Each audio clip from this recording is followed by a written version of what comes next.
Pertanyaan sekarang, saya yakin Tuhan saya Allah, tapi Allah nggak kelihatan. Ada alasan tidak kenapa Allah nggak kelihatan? Ada alasannya.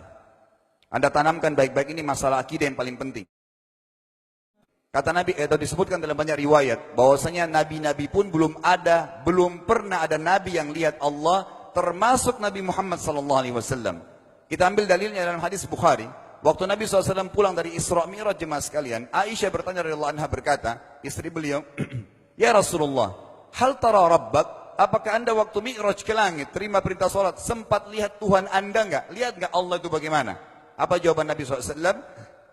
Nurun ala nur anna arah.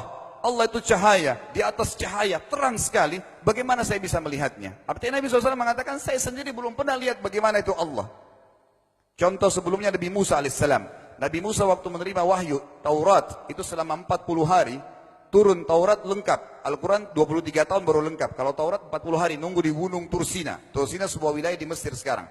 Itu banyak gunung-gunung batu, ada satu gunung batu yang tinggi, Nabi Musa nunggu di situ. Setiap hari Jibril datang turunin surah, turunin ayat gitu.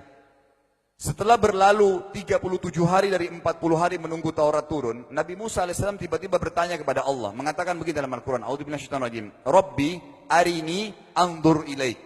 Wahai Tuhanku, izinkan aku melihatmu. Aku beriman kau ada ya Allah, tapi aku ingin lihat kau bagaimana. Allah menjawab, tidak mau mengecewakan Nabi Musa, sebagai manusia Allah mengatakan, lan tarani. Perlu anda tahu dalam bahasa Arab jemaah sekalian ada 3 kosakata la tidak yang berarti tidak. Ada la biasa artinya tidak, ada lam dengan mim, lam artinya tidak pernah, ada lam dengan nun, lan artinya tidak akan pernah. Allah mengatakan apa? Lan tarani, kau tidak akan mampu melihatku wahai Musa. Tapi Allah nggak mau kecewain Musa. Ternyata Musa selama 37 hari jemaah sekalian kagum-kagum melihat gunung-gunung batu di situ. Pergantian siang malam, burung-burung yang terbang, air yang mengalir di lereng-lereng gunung. Lalu dia mengatakan, Allah mengatakan apa? Walakin unzur ilal jabal, fa in istaqarra makanahu fasawfa tarani. Coba kamu lihat gunung-gunung batu di sekitarmu hai Musa. Kalau mereka bisa menampung kedatanganku, kata Allah, kau akan bisa melihatku. Apa yang terjadi? Allah lanjutkan. Falamma tajalla rabbuhu lil jabal. Waktu Allah baru niat mau datang, belum datang, ja'alahu dakka. Semua gunung batu itu hancur lebur, tidak mampu menampung kedatangan Allah. Wa kharra Musa sa'iqa. Lalu Musa pingsan tiba-tiba. Waktu Nabi Musa bangun, langsung ucapkan kalimat, amantu billah. Saya beriman pada Allah. Berarti fakta lapangan, nabi-nabi aja belum pernah lihat Allah. Masih pertanyaan lagi jemaah sekalian, kenapa Allah nggak bisa kelihatan? Saya akan jawab dan tolong ini jadikan sebagai pegangan hidup. Ini landasan akidah kita. Kata para ulama, karena anda kalau sholat, anda mengucapkan satu kalimat yang merupakan jawabannya. Allahu Akbar. Allah Maha Besar. Akbar adalah siga mubalaghah dalam Islam. Sesuatu yang melampaui batas. Maha Besar. Kita terangkan. Kata Nabi SAW, perumpamaan bumi yang kalian tinggali ini dibanding dengan langit pertama di atas kepala kalian, ada 7 lapis langit. Allah mengatakan, sab'an shidada, 7 lapis langit yang kokoh. Alladzi khalaqa sab'a samawatin tibaqa, yang menciptakan langit tibaqa bersusun, 1, 2, 3, 4, 5, 6, 7. Allah di atas langit ke-7. Kata Nabi SAW, perumpamaan bumi yang kalian tinggalin dibanding dengan langit pertama di atas kepala kalian, ibaratnya seperti cincin yang dibuang di padang pasir. Jadi kita tidak akan pernah bisa melihat ujungnya langit karena kita sangat kecil, dan ini terbukti secara fakta. Apakah anda sudah tahu bahwasanya miliaran bintang-bintang yang ada di atas kepala anda yang jaraknya sekian miliar tahun dari bumi dan sekian miliar tahun lebih besar daripada bumi, sekian miliar kali lebih besar daripada bumi, itu semua berada di bawah langit pertama. Manusia tidak akan pernah bisa memegang langit ini dengan telapak tangannya, karena dari sini saja ke Pluto jaraknya 270 tahun.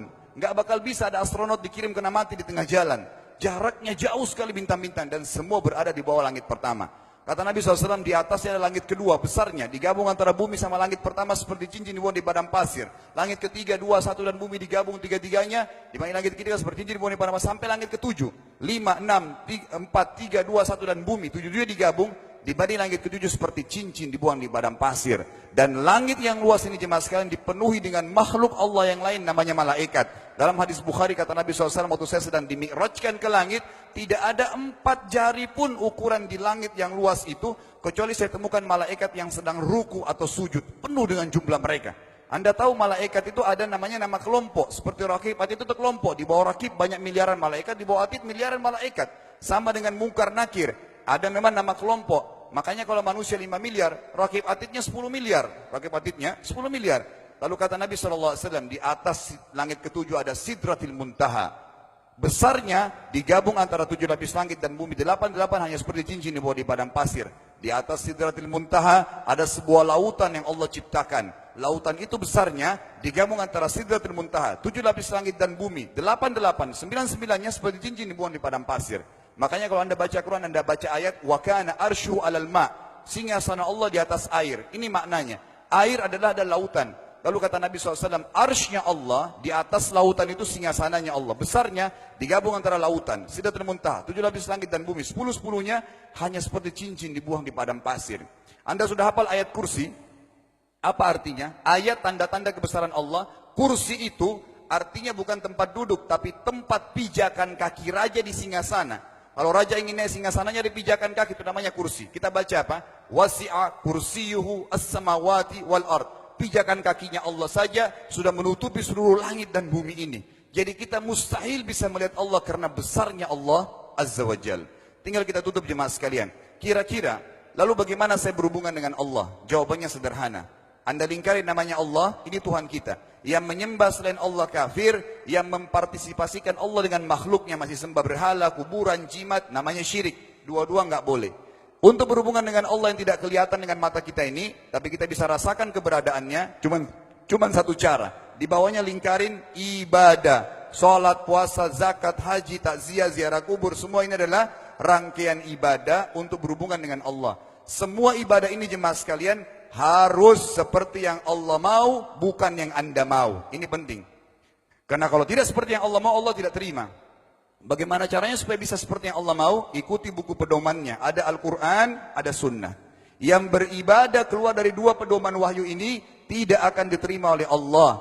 Seperti Anda kalau kerja di perusahaan, pimpinan perusahaan kasih peraturan. Senin pakai baju kuning, Selasa baju hijau, Rabu pakai baju hitam. Datang jam 7, keluar jam 5 sore. Ternyata Anda tidak. Hari Senin Anda pakai baju yang hari Rabu, datangnya jam 9, keluar jam 2 siang, dikeluarkan oleh pimpinan atasannya. Itu baru peraturan manusia. Bagaimana dengan peraturan Allah Azza wa Jal? Maka kita simpulkan semua jemaah sekalian adalah, yakinlah Tuhan Anda Allah ada, satu-satunya Tuhan.